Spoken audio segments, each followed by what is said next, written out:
The views and opinions expressed by guests are their own and do not necessarily reflect the views of Forge Fitness and Nutrition LLC, the podcast hosts, owners, employees, contractors, partners, or affiliates. This presentation may include the use of explicit language. Listener or viewer discretion is advised.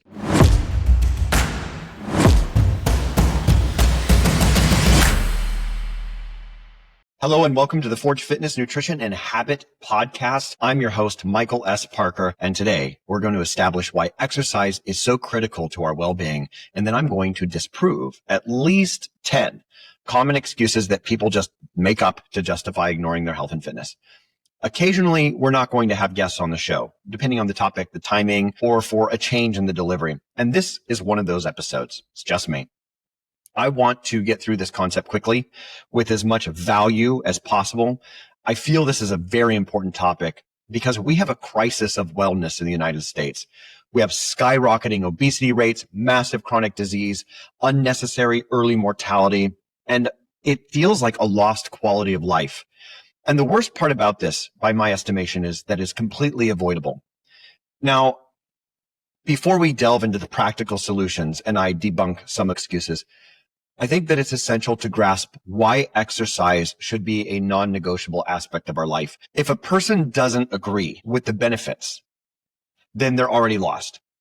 So by understanding these life-changing qualities of exercise, you're more likely to prioritize your wellness amidst your daily responsibilities. If only one of the strong reasons to be fit that I'm about to list resonates with you, then frankly, you have hope. Let me give you 10 compelling reasons to take responsibility for yourself and exercise. We should start with is it protects your future. We don't think about that very often nowadays in our instant gratification society. We're always for the now. But I believe that fitness protects your future. Regular resistance training and cardio training helps prevent chronic and even life-threatening illnesses, heart disease, type 2 diabetes, certain cancers. All of this can be stopped before it even starts. The second is that it boosts your brain power. Exercise increases blood flow to the brain. It improves your memory and your focus, and it reduces the risk of dementia and cognitive decline. This is proven. There's tons of articles out there about this. The third is that it preserves lean muscle mass. You're naturally going to lose muscle somewhere around age 30, which is early. Strength training is going to help you stay strong and mobile, and it's going to be metabolically responsive for your active lifestyle. The fourth thing about exercise is that it strengthens your bones and your joints. Weight-bearing exercise builds bone density, and it reduces your risk of osteoporosis, and it reduces your risk of injury, and it makes it easier to heal if you are injured. And the fifth thing is stress reduction. Anxiety, movement, it triggers endorphins, and it lowers your cortisol. It makes you feel better. You think cleaner. You sleep deeper. The sixth thing that it does is that it improves your heart health. Cardio and strength training, both of these activities are going to lower your blood pressure. It's going to improve your circulation, and it's going to strengthen your heart muscle. The seventh is appetite regulation, metabolism. Exercise will balance out your hunger hormones. It increases your insulin sensitivity, and it keeps your metabolism efficient. The eighth thing that I could cite would be, well, you get a weird boost of energy. Fit people don't just move more, they recover better and have more stamina for life's demands. You're trained to be energetic. The ninth thing that we could look at is inflammation. We talk about this a lot in the podcast. Foods for inflammation, activities to reduce inflammation, and chronic inflammation is directly linked to aging and disease. And exercise is the best anti-inflammatory tool that we have. And then circling back around is the longevity. Studies consistently show that active individuals live longer and they live better. I'm going to add in a bonus. Let's call it the 11th of the 10. I don't often talk about the aesthetic side of this. I like to keep fitness, nutrition, and habit focused on these deep intrinsic values, but ignoring your self-esteem, the way that you feel and look in your clothes, or even better, naked, when you feel sexy, when you feel confident and you feel empowered, these things can't be ignored. They shouldn't be your primary motivation all the time, but it doesn't mean they're not useful. It doesn't mean you shouldn't care what you look like. It doesn't matter how your body is constructed from a genetic standpoint. You just have to be sure that you're maximizing your genetic potential. Doesn't matter if you're short. Doesn't matter if you're tall. It doesn't matter if you have a higher bone density, low bone density. All that shit is not what I'm talking about. I'm talking about you being the best version that you can possibly be of yourself. So we'll call that the 11th. So there's 11 reasons. So now if we got that all sorted, we all agree that those are valuable. I'm going to debunk excuses. It's important to remember that my goal is not just to list a bunch of excuses and criticize people's priorities. It is my goal to illuminate this topic and give you practical solutions that you can incorporate today and improve your life. So here we go. Well, you know what? The first thing let's do, how about this? Should I share my screen? How do I do that? Share. I'm going to look up the top 20 excuses why people don't exercise. Let's see what this says. All right. So this new AI thing, it always pops up first. All right. Here, let me share my screen for those of you who are watching. I've never shared my screen before on this, so this will be fun. So the top 20 excuses why people don't exercise, they're saying lack of time and energy, external factors. Oh gosh, there's so many subcategories to these. I'm too tired. I'm too busy. I work out every day. Or I worked out yesterday. Weather, it's raining, it's too cold or it's snowing. I left work too late. It's too dark outside. I don't have anyone to watch my kids. Oh, fuck, it's even worse than I thought. Personal preferences and motivation. I hate exercising. It's boring. I feel sore. I'm too hungry. I just ate. I don't know how to exercise.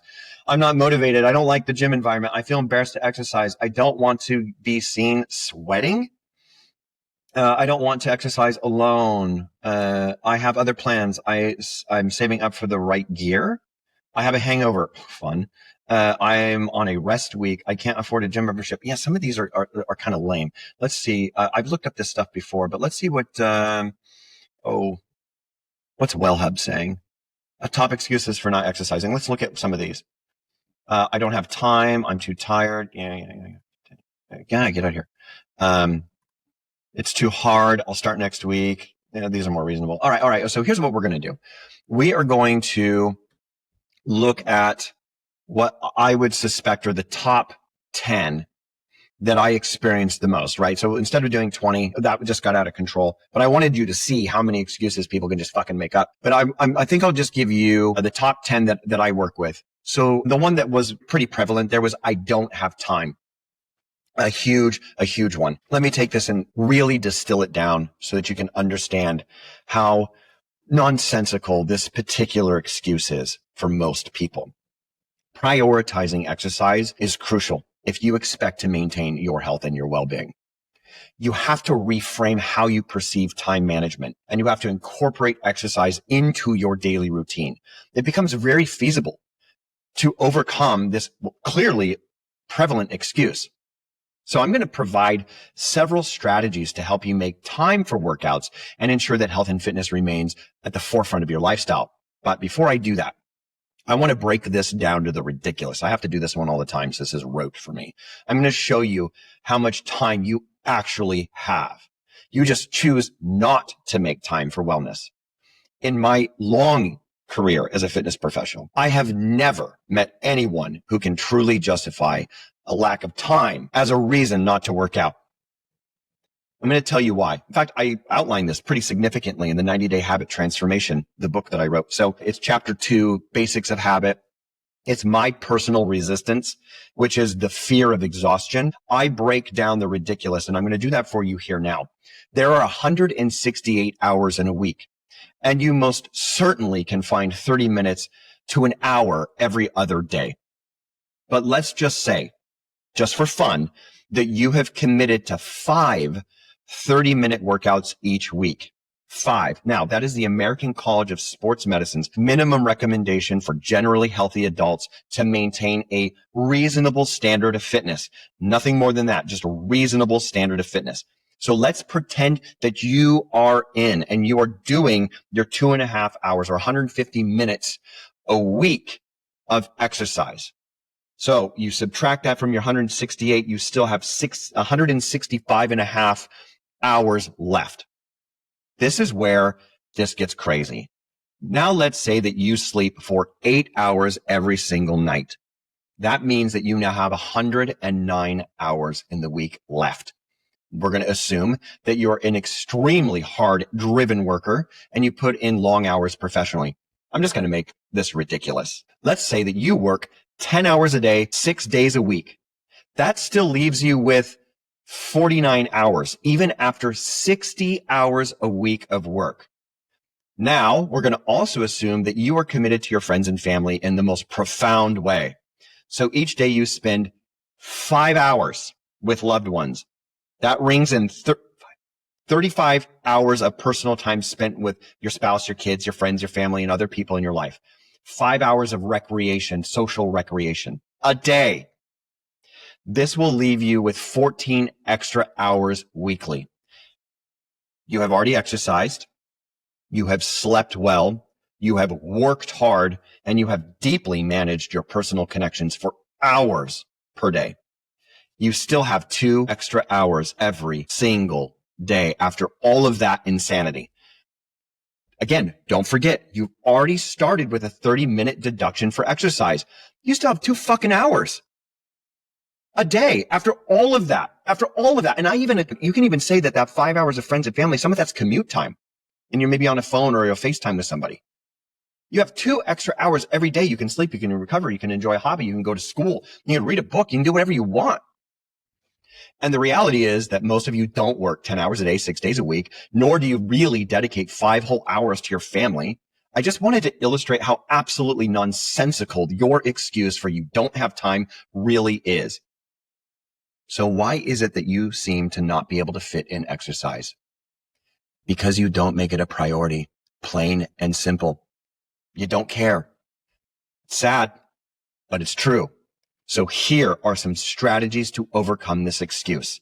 Let's get you past this. Let's maximize your 168 hours, the same fucking 168 hours that everybody else gets.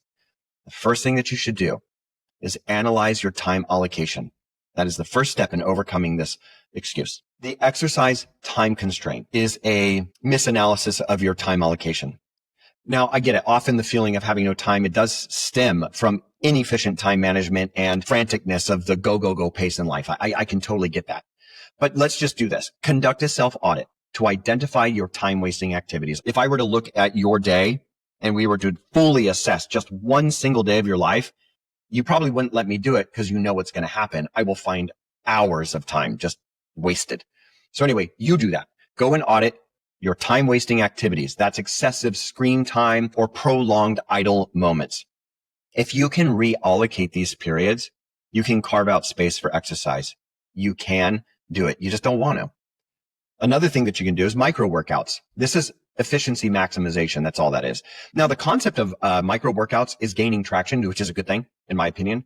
It's an effective solution for those who do have limited time or they're on the go. Short, high-intensity exercises can be performed in as little as 10 to 15 minutes, and you can get reasonably substantial health benefits from it. Brisk walking, HIIT training, high-intensity interval training, body weight exercises, all these things, you can be worked into your routine no matter if you're traveling or you have crazy time constraints. You can do this and not compromise the effectiveness based on what is reasonable. Integrating exercise into your daily activities is a strategy to consider, like daily tasks. This is things like walking further from the entry door to grocery stores, your workplace, cycling if you can do it, walking if you can do it to work, taking the stairs instead of the elevator, short stretching sessions during breaks. You can even do this at your desk. I have many clients that I have desk stretch protocols integrated into their program, so there's no excuse. Integrating movement into your routine and your exercise can be seamless. It can be part of your day. It doesn't have to be some kind of abstract, separate activity that you have to put all this time and energy and thought fatigue around. You just integrate it into your normal life. That does require prioritizing and scheduling your workouts like any essential commitment. I talked about this. I just did an Instagram reel on this very topic. So let me pull this up. This is kind of interesting. Let me go to our Instagram. I posted, I think I called it, right, you're not tired, you're undisciplined. I get that. So it's a little rage baity, but here, let me share my screen. Let's look at this together for those of you who are watching. So you're not tired. You're just undisciplined. Okay. Hard to swallow, but let me tell you, let's be honest for a minute. When most people say that they're too tired to work out, it's not that their body can't move. It's that their mind has already surrendered. It's not even about being lazy. It's about recognizing when you're letting your emotions steer the ship, because real fatigue is rare. What is very common, though, is decision fatigue, that drain from constantly debating whether or not you're going to follow through. And the cure for that is actually quite simple.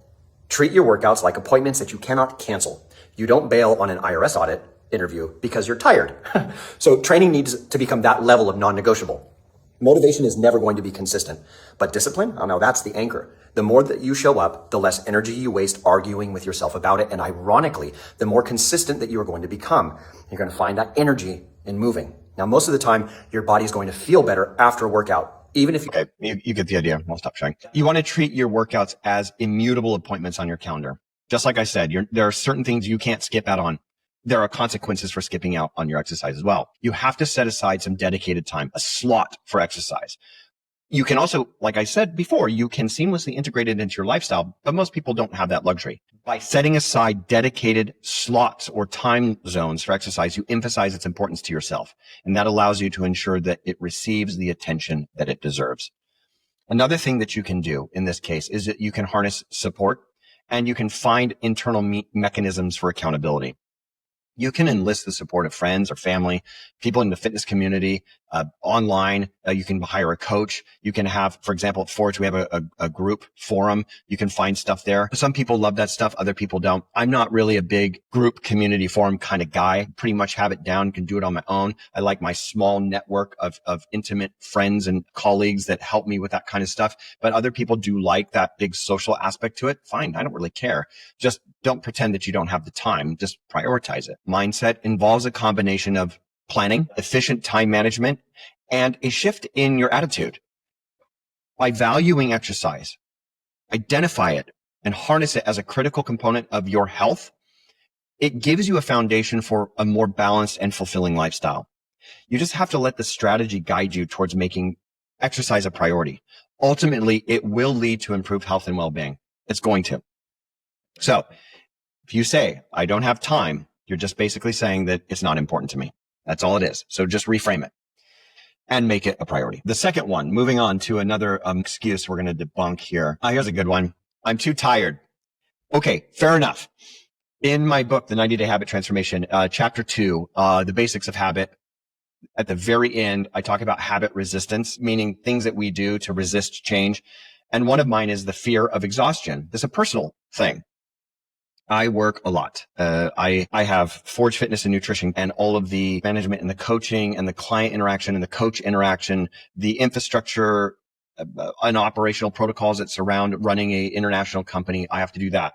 Then we have the Forge Fitness Nutrition Habit podcast. I have to work with guests. I have to get things lined up. We have to do editing. We have to do revisions. We have to do show outlines. We have to create notes. And then there's the distribution channeling and all of the other things. We have a publishing company. We publish books and articles and things of that nature. We're constantly writing content. Then we have social media. So we're constantly having to create reels and stories and carousels. And the list goes on and on and on and on. I get tired.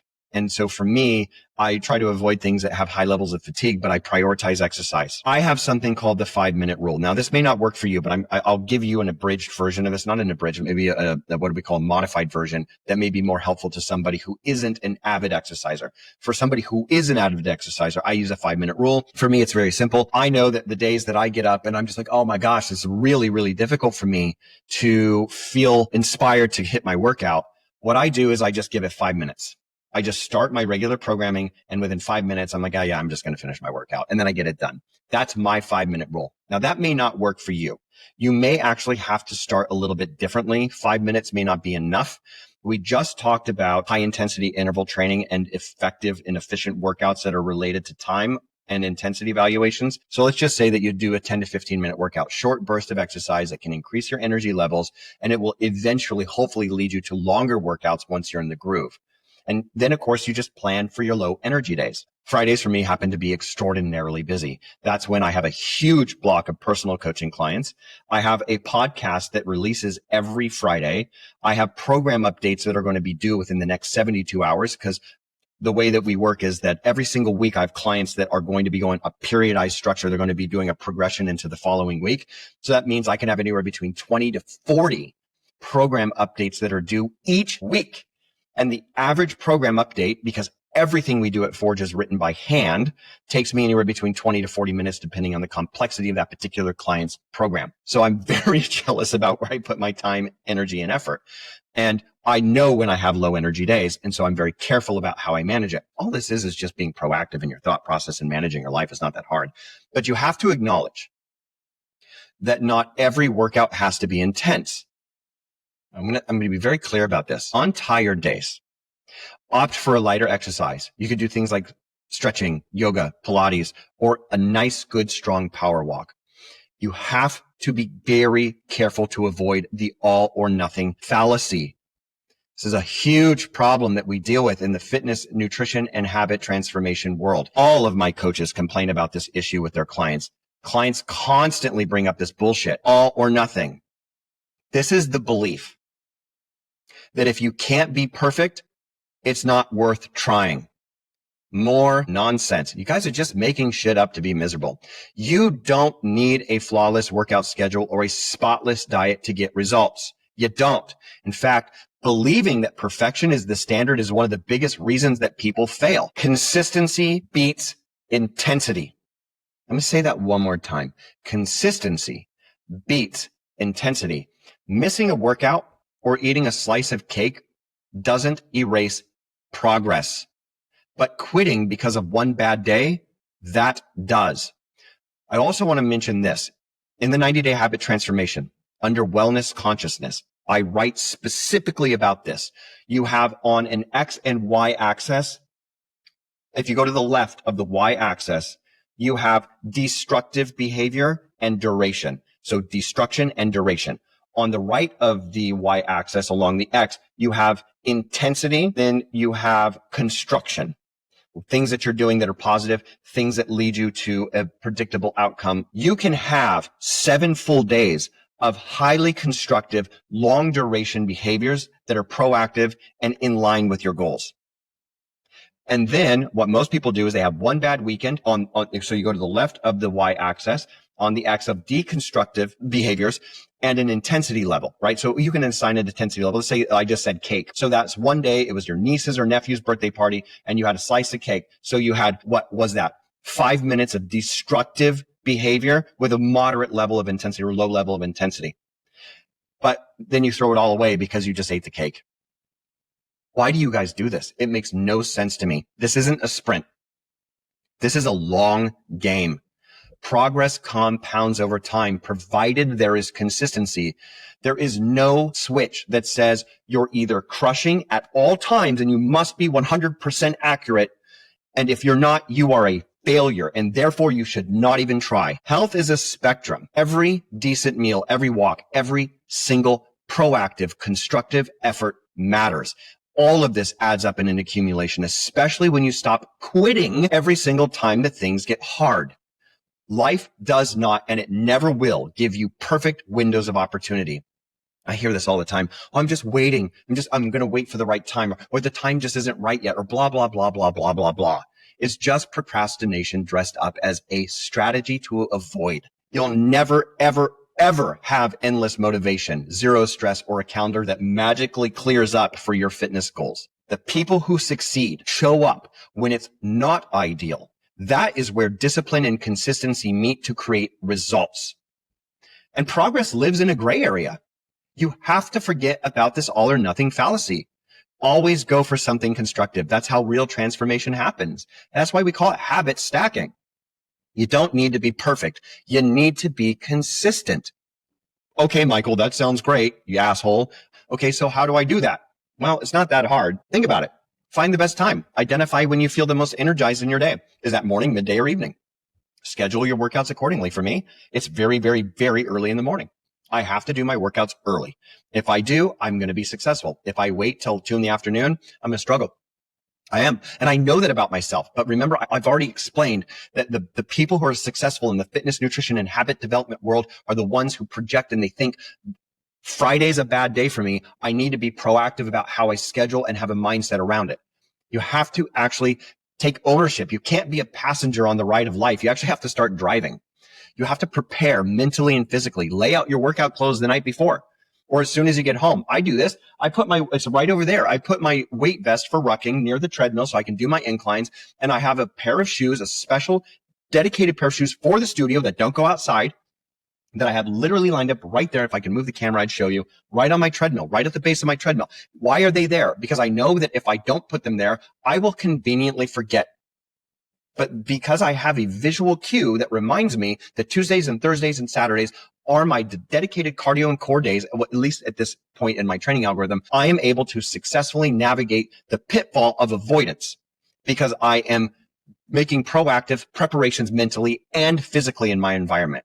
This also really helps with decision fatigue. We already talked about that. I already just showed you an Instagram reel that I talked about decision fatigue. So you got to figure out ways to keep yourself inspired. I don't love using the word motivation. So we'll use it just motivation, weight loss. These are terms that the public uses that are actually not really useful in the fitness world. But I'm going to give you a few more tips that are practical. I create a playlist for strength training, and I have audiobooks for my cardio. I'm not very good at listening to an audiobook when I'm doing strength training because my strength training is quite intense. I find that music is way more helpful to me, and sometimes that's vice versa for people. I don't care how you do it. Just create a playlist, whether it be music, podcasts, motivational video clips. Just create something that will help boost your mood, give you that energy level push so you can start. The other thing that you can do around this excuse is reframe the term tiredness, because we just talked about tiredness is usually mental, not physical. Physical tiredness for the average American is exceedingly rare. Unless you are a miner person, an oil rigger, or some other high level, high energy output job, physical fatigue is extremely rare. Remind yourself that even a short workout will help you feel better and more refreshed. Mental fatigue, it's a problem. Another thing, create that non-negotiable schedule. I'm basically repeating what I said on the reel. Treat your workouts like meetings or appointments. You can't bug out on the IRS. Reinforces the habit too, by the way. When you come through and you actually follow up, when you don't feel like it, that's habit reinforcement in a positive and constructive way. The other thing is internal accountability. Share your goals with your friends, join a class or group. Having someone waiting for you or checking in increases the likelihood that you'll push through. This is helpful to have a good network of people who have similar goals than you. This is why I like runners groups or group exercise, small group personal training. Definitely private coaching is always a great go-to. But by adjusting your approach, reworking your mindset, the too tired excuse can be transformed into action. All right. So there's two of them. We've done two already. So let's go to the third one. Let's see what's another one on this list. I can't afford to get fit. Okay, this is all right. All right, I'm going to do this one. I can't afford to get fit. This one can come in a variety of different ways. I think that this can be delineated into two camps. The first one is that people say they can't afford to get fit because they have some kind of expectation that they need to pay in order to be fit. That may be true for some people. Hiring a professional is always a great idea. And then some people may say, oh, I can't afford the equipment. I can't afford the gym membership. I can't afford apparatus. I'm going to go on and crush both of those for you. Okay. If you were to take all of your media subscriptions, all of them, Netflix, Hulu, your Disney Plus, whatever the fuck you got, your candied coffee each morning, you reduce your unnecessary snacks, you stop your useless impulse purchases, maybe live within your means for once, prioritize your health, then you could afford a world-class online coach or personal trainer. I'll say that again. If you prioritize and budget accordingly, most Americans can afford an online coach and maybe even an in-person personal trainer. They're more expensive that way, and there's a reason for that, but you most certainly can find an outlet that's reasonably accommodating financially if you choose to. It's always about priorities in America, not money. For those of you who really can't afford it, let me give you some real solutions. Free workouts are everywhere. You can leverage free resources all over YouTube. There are free fitness apps that have, or at least apps that have free versions, light versions. There's body weight exercises that require no equipment. There are entire channels and multiple media platforms that are led by certified personal trainers that have full workout plans. And if you are in the beginning stages, just doing something is worthwhile. Something is better than nothing. Also, You can utilize outdoor spaces. You can do all kinds of great activities. There's jogging, there's biking, there's walking, there's hiking, there's kayaking, there's paddleboarding. Most parks are free, or at least they have workout stations and paths that are delineated specifically for these activities. There's almost no reason. Oh, but I live in an urban environment. Well, that's where they mostly are. In a rural environment, I got none of that stuff. Well, I got acreage, but what am I going to do out there? Like dodge copperheads and rattlesnakes and scorpions? In these big cities, there's so many options. You probably have a beautiful park right down the street from you if you're living in a metropolitan area. Also, equipment is quite affordable. Resistance bands, jump ropes, and kettlebells, and dumbbells are hell of expensive right now, but you can find versions of dumbbells that are less expensive. These things are versatile, and you can build an entire fitness protocol around a couple of these items. In fact, shit, man, my grandma used soup cans. All kinds of household items. My little cousin used to use cinder blocks. You have water bottles, there's books, bags filled with sand. Fuck, I don't know. Improvise with what you have at home. If it's important, you can find it. It's everywhere. The other thing I was mentioning is we were talking a little bit about groups, but local communities. The town that we used to live in prior to moving to Texas when we were living in California, there were all kinds of community offerings that were mostly free or donation based. We had yoga classes, dance classes, fitness classes in the parks, community centers. They had yoga in the park in Roseville, California. In fact, Anchorage, Alaska has the same thing. Hundreds of people would show up to these parks and partake in these free fitness opportunities. So look at these local events. There's also workout challenges everywhere. Oh my gosh, just scroll through Instagram or TikTok. Tons and tons and tons and tons of free workout challenges. You can participate in these free online challenges and accountability groups. They provide structure, the workouts, they provide support. All of these things are extraordinarily accessible. And then last but not least, just walk. I mean, seriously, just walk. All right.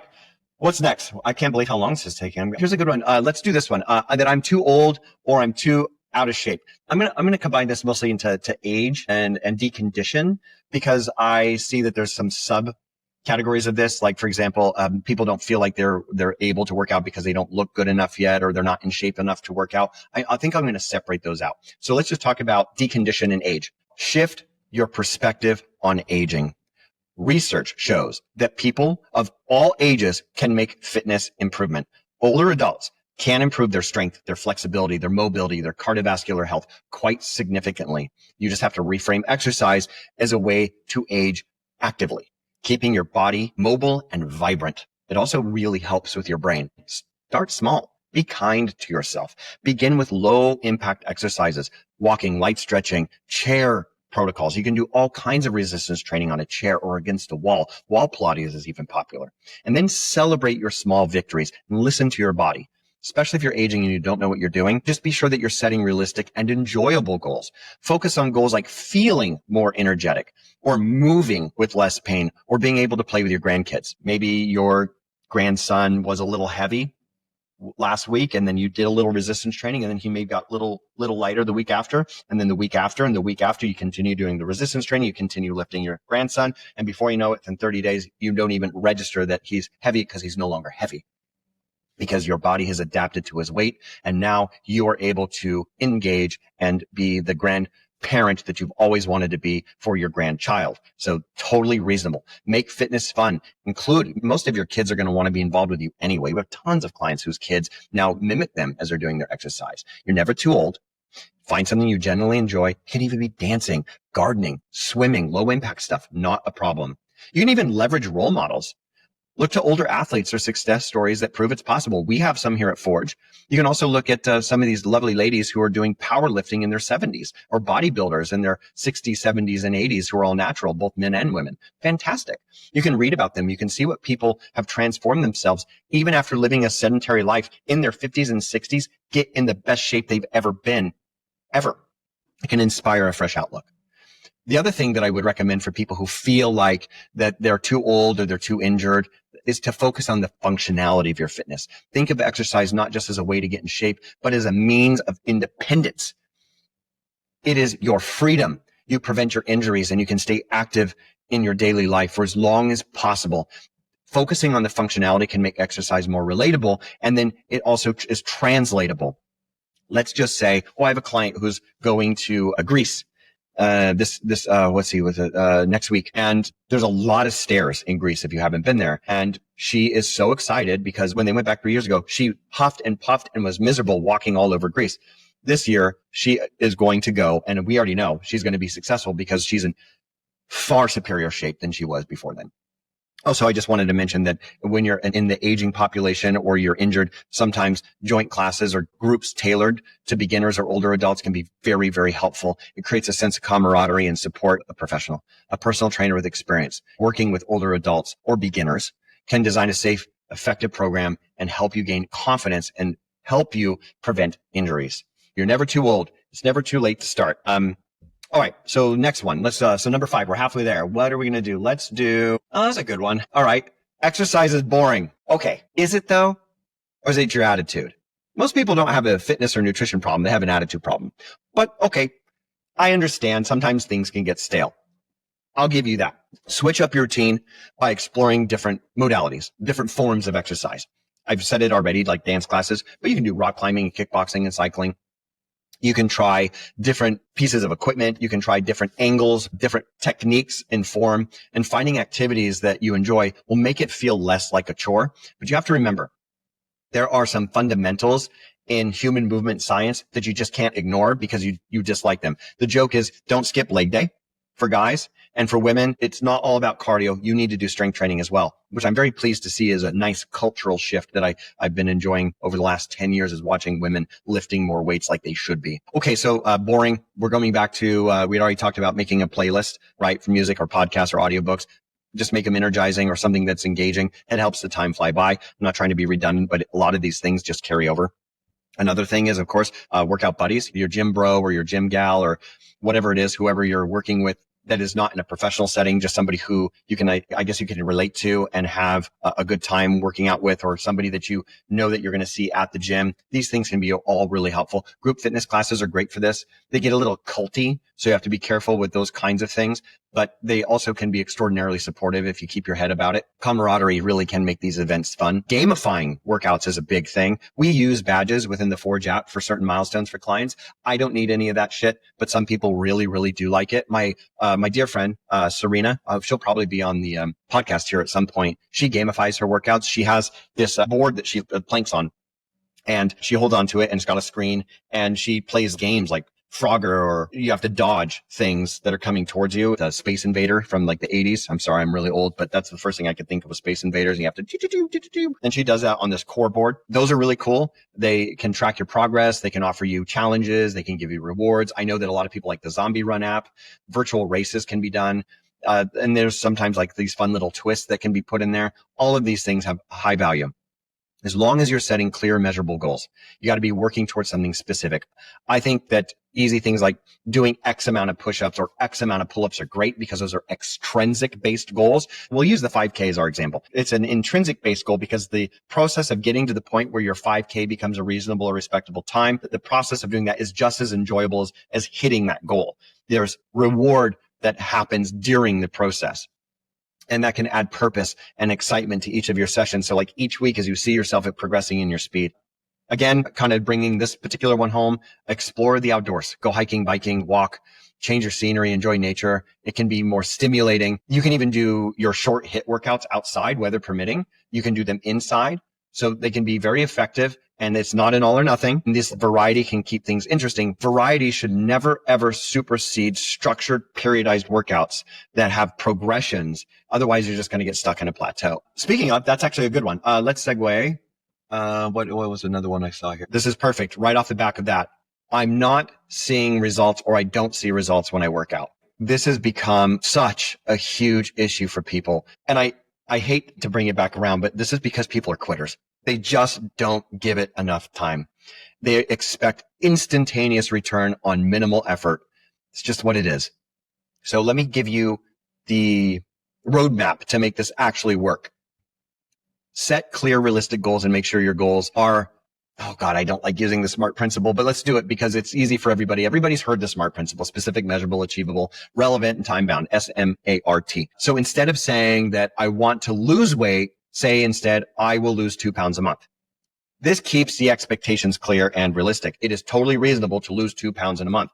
And people say, but I saw this thing on social media, that said that I could lose 30 pounds in a month. Stop. You're not going to do it. And if you try, you're going to be miserable and you're going to do what you normally do. You're going to quit. So why don't we do something realistic? Let's lose 2 pounds in a month instead of gaining 2 pounds in a month. How about that, right? Let's start with something fucking simple that you actually do.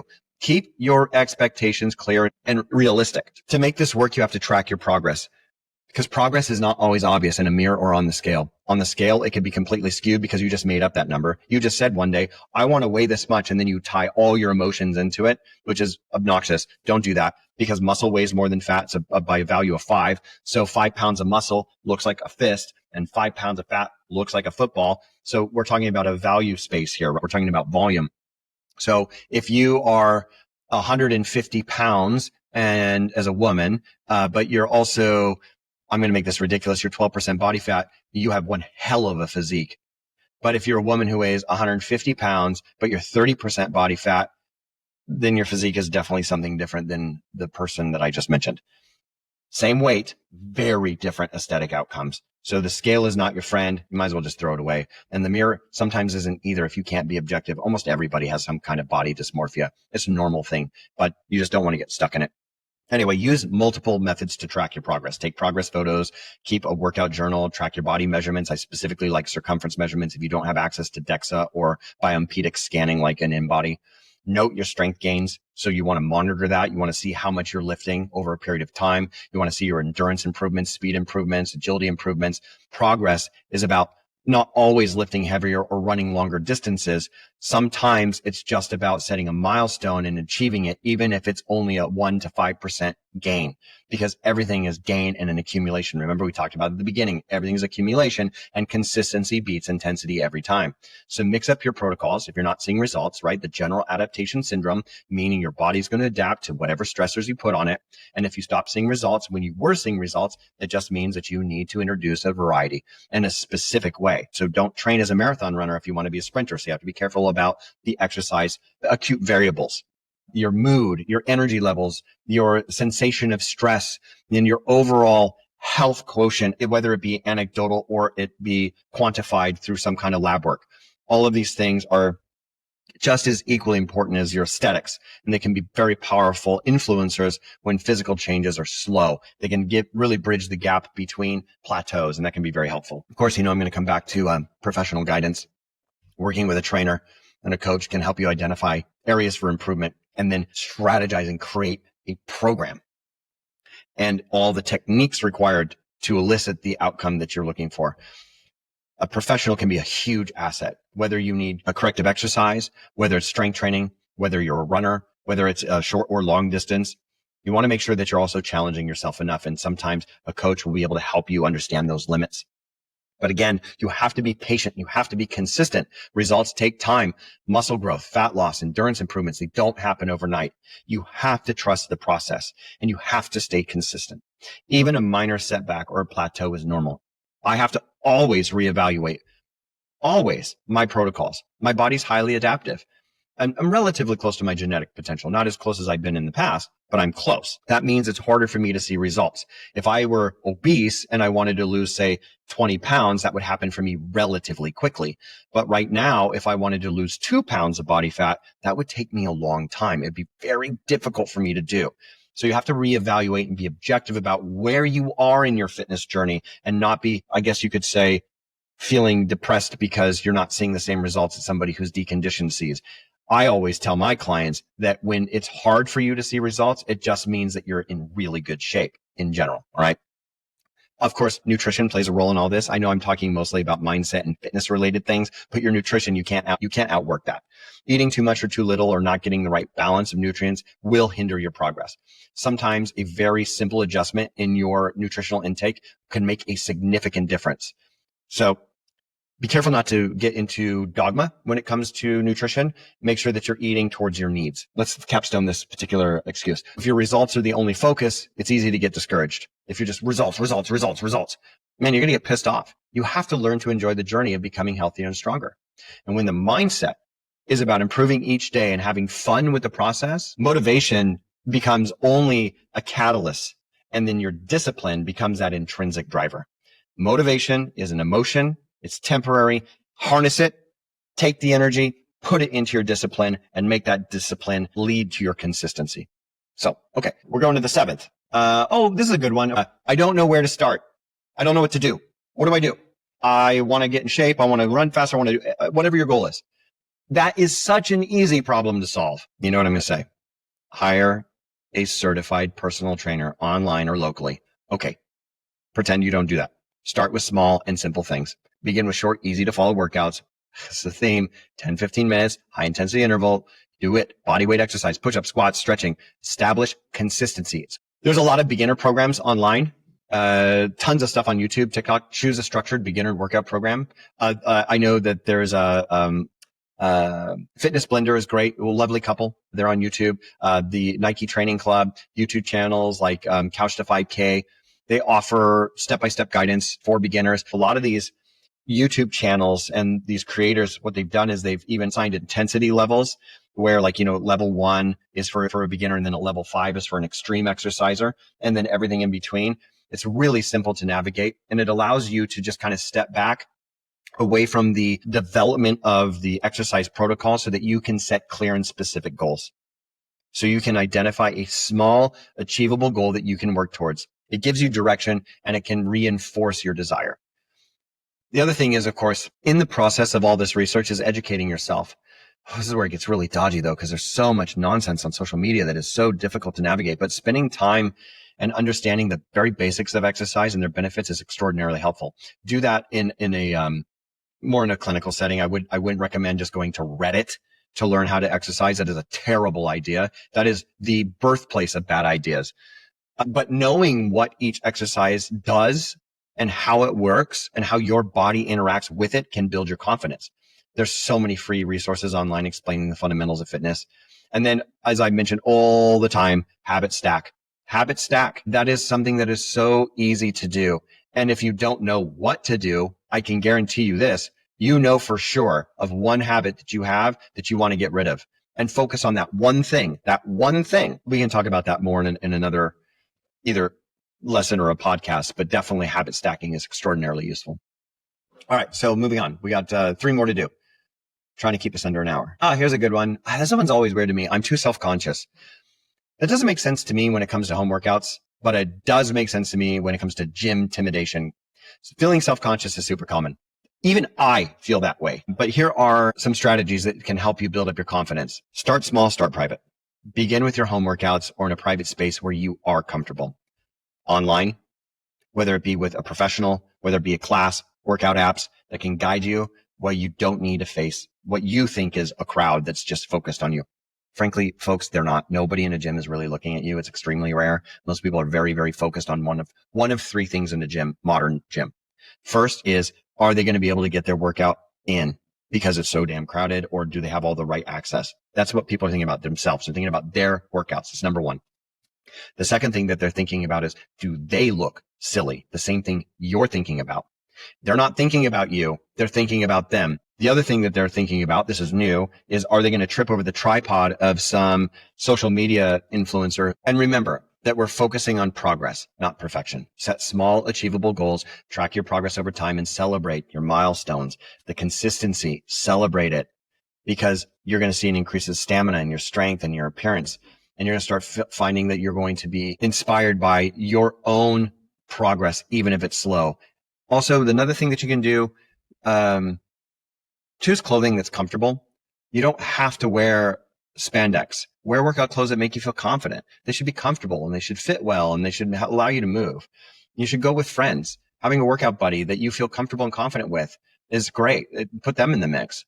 Even if it's not at home, gyms sometimes have some more private spaces, little break-off rooms. I know that a lot of the major gyms have these functional fitness areas that when they're not being used for class, you can go and use those, and they're much quieter. There's also times you can ask the management or the front desk staff. Most gyms know their peak hours, and you can find out where and when. You can choose those quieter times and areas to work out. But there's also a mindset shift. You have to remember that these people are focused on themselves. Like I said, try affirmations or breathing exercise and redirect your thoughts before and during your workouts. Just Be more involved in yourself because that's what everyone else is doing. Nobody's looking at you. All right, let's do 9 and 10. Let's get through this. We can do it. We can do it in an hour, right? I have an injury or a health issue. Okay, this is a good one. Coach Tate and I just did a full hour podcast on this topic about injury prevention, management, and mindset through recovery. I'm going to tell you this, in my decades as a career fitness professional, I have worked with all kinds of injuries, conditions, and special populations. In that time, I have rarely seen any situation that would cause you to exclude exercise. I mean, it has happened on occasion where a physician has determined that a person should avoid any excessive stress or exercise, but it's so rare I can count the times that this has happened on one hand. And all of them are medically justifiable, limited, not permanent. It is a finite period of time in which somebody has been recommended or ordered not to exercise. So I worked with people suffering from Alzheimer's, multiple sclerosis, Parkinson's, broken bones, torn ligaments, detached tendons, amputations, crush injuries, gunshot wounds, impalement, blindness, cancer, diabetes, heart disease, stroke, alcoholism, gout, arthritis, Crohn's, celiac, you name the disease, I've probably dealt with it. Not to mention, I have worked with people who are severely obese, exceeding 400 pounds. And I can nearly guarantee your health situation or your injury is not a reason to skip exercise or manage your diet. It's just another excuse. I'm chronically in pain. I have so many injuries, but I still exercise because I know how to get around it. Okay, now having said that, it is critical to first consult a healthcare professional or a physical therapist to understand your limitations and the exercises that are safe for you. That is the standard disclaimer. Essentially, safety is always first, so please consult your physician, as I'm making a general statement, not a suggestion that you neglect having a conversation being cleared by a medical professional. If you have an injury, you have to have a custom plan. You have to work with somebody to build a modified exercise protocol that suits your specific condition and your injury while still allowing you to get closer to your goal.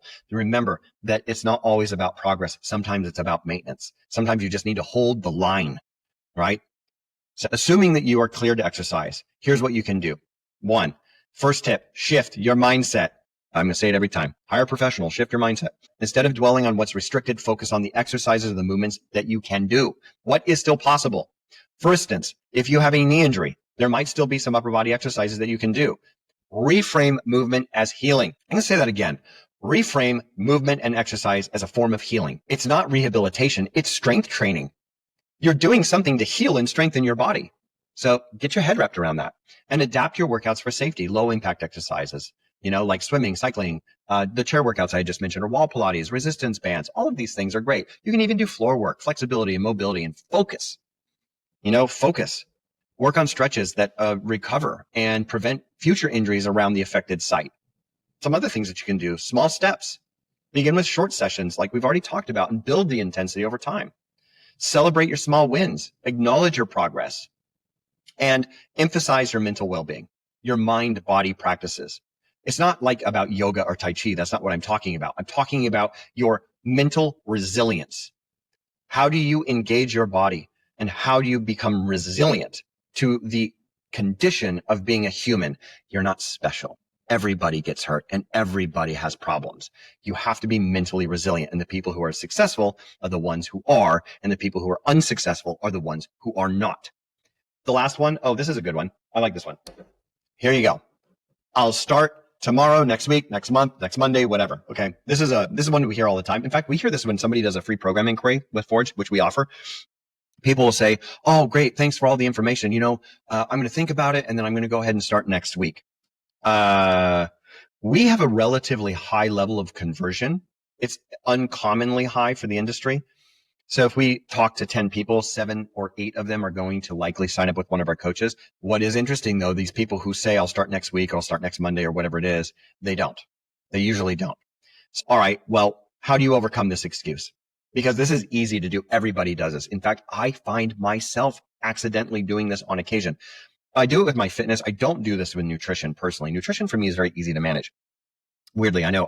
I can explain that more in another episode because people are always surprised to find out I have no nutritional problems of any severe consequence. For me, it's mostly about my fitness, and it's easy for me to put off changes because it's always going to cause me to hurt. Something that I had been working around will suddenly become aggravated if I pair muscle groups in a specific sequence. For example, biceps to triceps, the direct reciprocity, you'd think it would be okay, but it flares up my lateral medial epicondylitis from a break that I had in that arm. I broke this wrist in 3 separate places, this arm in 1. So these things flare up over time. But here's the thing. Commit to just the 5 minutes. Do it now. Do it today and don't wait. Because if committing to long workouts feel daunting, you're just going to get that mental fatigue. And I promise you, just do 5 minutes of exercise today. You don't wait till Monday. Don't wait till next week. Start now. This makes starting easier over and over again. And you're going to often end up doing more than you had originally intended. And make it a non-negotiable action in your life. Choose a specific time each day to work out and stick to it. Treat it like an appointment that you can't miss. And visualize the end result. That's very helpful. Now, that's a little bit of an extrinsic value, not so much intrinsic, but right now we're going for low-hanging fruit. It's okay for you to have a goal to lose a certain amount of body fat or weight, whatever you want to call it. But starting is more important than anything. And if you don't start, then you're not going to see any results. There's some things that you can do as well outside of this. Some of these things, let's blend intrinsic and extrinsic goals. And for those of you who don't know, an extrinsic goal is the end result. I want to lose X amount of weight, and then that goal becomes extrinsically motivated. And then when you hit it, that's when you're successful.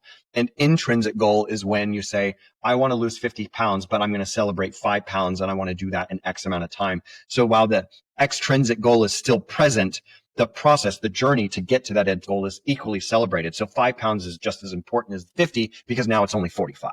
You understand? So journaling can be helpful.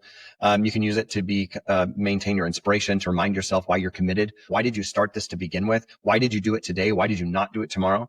This also brings you back to, you have to plan ahead. You need to schedule your workouts. You got to put them in a calendar. We do that in the Forge app. But with our clients, we schedule all their workouts. Like on Monday, this is what you do. And when we adapt it for each individual client, not all clients have the exact same schedule. Some people work out 2 days a week. Some people work out 7. It just depends on that client. But do that for yourself.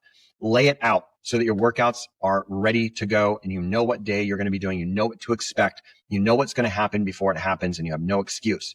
And you can eliminate any of these excuses for delaying. You can also use the 2-day rule. It works for some people. I don't know. I don't need these kinds of things, but a 2-day rule, simple. You promise yourself not to skip 2 days in a row.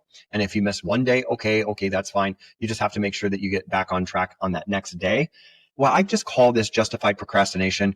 So while I have seen people successfully utilize this technique, just be careful that 2 doesn't turn to 3, because 3 will turn to 5, and then 5 turns into you don't work out. Again, we're setting small achievable goals instead of focus on distant or large goals. We want to aim for the short-term goals, the intrinsic goals. This will help significantly. Of course, you can still find accountability in partners. That's always nice. It could either be your coach, who is a professional person that you hire. It could be a spouse. It could be friend, family member, lover. I don't care. Fuck, man, you can find all kinds of people who would be willing to help you. In fact, I have found this interesting thing going online where there's these support groups through Reddit and Discord and these chat forums, and they don't all have the flavor of toxicity, which unfortunately most of them do, but that I have seen some that are very, very good, and I encourage you to check those out. So there it is. In the beginning, I gave you not just 10, but 11 reasons as to why you should be exercising. I then went and I provided you practical solutions to overcome your own self-destruction by working through your excuses. You have to maximize your well-being, and then your quality of life will follow. Don't forget to like, subscribe, and even support this channel. You can become a sponsor. If you know anyone that would benefit from this content, please share it. Help us spread the good news. And the good news is that anybody can improve their life and exercise. You can manage your nutrition, and you can develop edifying habits that enhance your life. Until next time, I'm Michael S. Parker. Go forth and remake yourself. No excuses.